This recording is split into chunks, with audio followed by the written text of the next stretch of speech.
की एक छोटी सी कंट्री है जहाँ करीब 7 मिलियन लोग रहते हैं। सबसे इम्पॉर्टेंट बात देखने की ये है वहाँ की जो जोग्राफिकल लोकेशन है, जहाँ एक साइड मेडिटेरेनियन सी, एक तरफ सीरिया और साउथ में Israel. We are talking about Lebanon because the recent history of this country has striking resemblance to what is happening to Bharat. और उन सब इंडिकेटर से हम ये कंक्लूड कर सकते हैं कि जो लेबनान के साथ हुआ वही भारत के साथ होने वाला है। अब आप सोचेंगे कि क्या हुआ है भाई ऐसा, वो तो मैं डिटेल में बताऊंगा ही, पर ये जान लीजिए कि it's very bad, very bad. तो अगर आप ये सोच के बैठे हैं कि जैसा चलता आया है वैसा ही चलेगा और आपके बच्चों का फ्यूचर सुरक्षित है उस देश में, तो जाग जाओ। इस नींद से जितनी जल्दी जागोगे उतना अच्छा है। If we don't wake up on time, there is nothing stopping Bharat from becoming another Lebanon. Welcome to new episode of breathing history.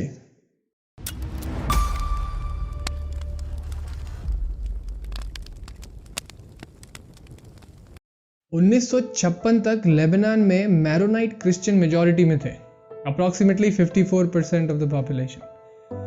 Lebanon and Israel, these were the only two democracies in the Middle East and also the only two non-Muslim countries.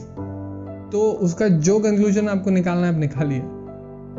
Beirut, which was also called the Paris of the East, एक trade centre हुआ करता था और चूंकि इस country की geographical location ऐसी थी कि मिडिल ईस्ट के सारे रेफ्यूजीज वहीं जाते थे।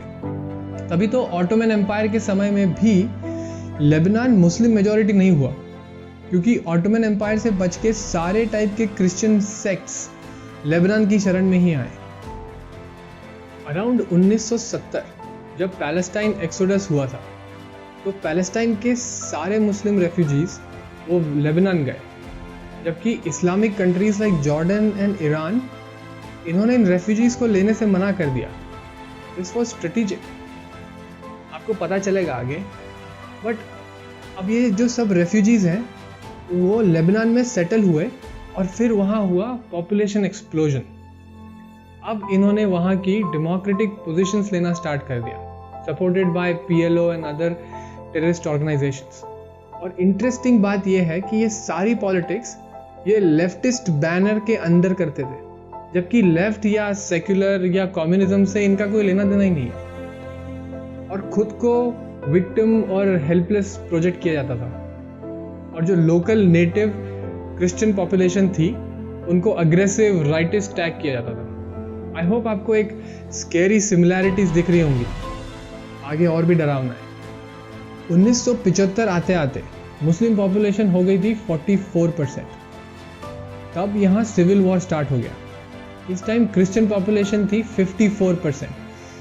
Late me keep this number on the screen right here. Civil war खत्म हुआ 1990 में और तब मुस्लिम पॉपुलेशन हो गई थी 54% और क्रिश्चियन पॉपुलेशन थी 40%। इसका कारण था इंटरनल पॉपुलेशन एक्सप्लोजन, पड़ोसी देशों से इल्लीगल इन्फिल्ट्रेशन और क्रिश्चियंस का मास जेनोसाइड। 1991 तक लेबनान में डेमोक्रेसी पूरी तरह खत्म हो गई थी और हिजबुल्लाह, हमास और PLO जैसे टेररिस्ट ऑर्गेनाइजेशंस वहां से अपना काम करने लगे थे। सिर्फ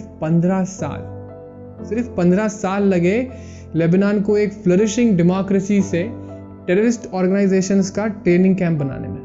अब इससे भारत का क्या लेना देना है वो देखते हैं, और वो समझने के लिए अगर मैं आपको कुछ 4 स्ट्राइकिंग सिमिलैरिटीज ही बता दूं जो वहाँ के लोकल क्रिश्चियंस ने किया था और हम कर रहे हैं आज भारत में, तो आप खुद ही समझ जाएंगे कि भारत में आने वाले समय में क्या हो सकता है।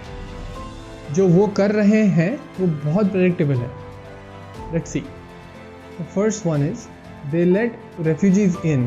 तो पैलेस्टाइन और जॉर्डन से रेफ्यूजीज आ रहे थे, लीगल और इल्लीगल दोनों। उन्होंने बोला अरे बेचारे रेफ्यूजीज हैं, शेल्टर चाहिए, ह्यूमैनिटेरियन ग्राउंड्स पर आने दिया, कुछ गलत नहीं किया ऊपर ऊपर तो।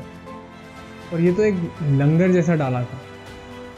इससे फिर दूसरी टेररिस्ट ऑर्गेनाइजेशंस को रास्ता मिला अंदर आने का। बस ऐसे ही करते करते पूरी डेमोग्राफी चेंज हो गई। कंट्री के अंदर और बाहर दोनों तरफ से अटैक होने लगे। और ये एग्जैक्टली भारत में भी हो रहा है। कहाँ कहाँ से इन्फिल्ट्रेशन नहीं हो रहा है, रेफ्यूजीज आ रहे हैं। असम का पॉपुलेशन एक्सप्लोजन देख लो, या फिर ये फैक्ट कि 28 में से 8 स्टेट्स में ऑलरेडी हिंदू मेजॉरिटी में नहीं है। लेबनान में एक सिटी में रहने वालों को लगता था कि ये दूसरी सिटी में कुछ वायलेंस हो गया, छुटपुट इधर उधर के कुछ वायलेंट इंसिडेंसेस हैं। और इंटरनेशनली भी उन्हें कभी ग्लोबल क्रिश्चियन कंट्री से सपोर्ट मांगने का दिमाग में नहीं आया, क्योंकि कभी ये नहीं सोचा होगा कि उनकी कंट्री के अगेंस्ट इंटरनेशनल स्कीमिंग चल रही है।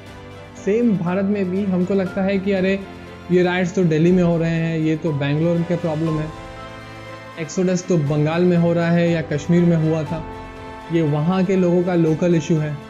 इट्स रिडिकुलस कि हम कितने प्रेडिक्टेबल पाथ पे चल रहे हैं, हम कितने short sighted. Exactly how the Christians in Lebanon reacted, hence we are destined to what they were destined to unless we change our ways. हम डेमोग्राफी का खेल ही नहीं समझ पाए।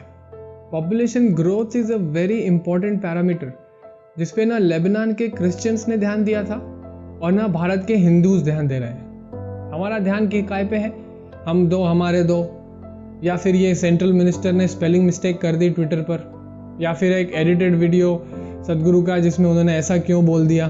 बस इन्हीं सब चीज़ों में लगे रहो, इसमें ही डाइवर्टेड रहो, और जो मेन मुद्दे हैं, जो कल्चरल एक्सिस्टेंशियल इश्यूज हैं, उनमें दिमाग मत लगाओ। वहाँ के टेररिस्ट ग्रुप्स जैसे हिजबुल्लाह को नेबर सीरिया से कंटिन्यूसली सपोर्ट मिलता था, पैसा, इंटेलिजेंस, आर्म्स और जो भी रिसोर्सेज लगते थे। उधर जॉर्डन से कंटिन्यूसली इमिग्रेंट्स आते थे जो डेमोग्राफिकली हेल्प करते थे। भारत के पास भी पाकिस्तान और बांग्लादेश जैसे देश हैं जो कंटिन्यूसली टेररिस्ट ऑर्गेनाइजेशंस को सपोर्ट करते हैं और एक्सेसिव इलीगल इमिग्रेशन भी करते हैं। तो हमारे पास इतना सॉलिड एग्जाम्पल है लेबनान का। वहाँ जो हुआ है भारत में भी वो हो रहा है, और उस पर वहाँ की नेटिव पॉपुलेशन ने जैसा जैसा रिएक्ट किया था, हम भी वैसा ही रिएक्ट कर रहे हैं। तो स्वाभाविक है उनके साथ जो हुआ हमारे साथ भी वो हो सकता है। जेनोसाइड, एक्सोडस और एंड में death of democracy. I may be wrong and I hope I am wrong, but अभी तक तो ऐसा ही लग रहा है कि भारत भी उसी रास्ते पे जा रहा है जिस पे लेबनान चल रहा था। But at the same time ऐसा लग रहा है कि कहीं ना कहीं थोड़ी होप है, लोग जाग रहे हैं, अवेयर हो रहे हैं। So good to see people coming out and saying things like हमको हमारे फेस्टिवल्स मनाना मत सिखाओ। दुनिया का एक लौता देश है जहां हिंदू मेजॉरिटी में है। अगर हम यहां भी एक दूसरे को सपोर्ट नहीं करेंगे तो कहां जाओगे? Enough is enough. There is a noise of positive change. Let's make it louder, let's make it heard. जय हिंद, जय Bharat. If you like our work, please like, comment and subscribe to our channel. And don't forget to press the bell icon and share with your friends and family. This gives us a lot of encouragement and motivation. This is high time for us to unite, so please come and join the cause by filling out the Google form in the description below. And also, if you have any suggestions, please leave them in the comments below. Thank you for watching and see you in the next episode of Breathing History.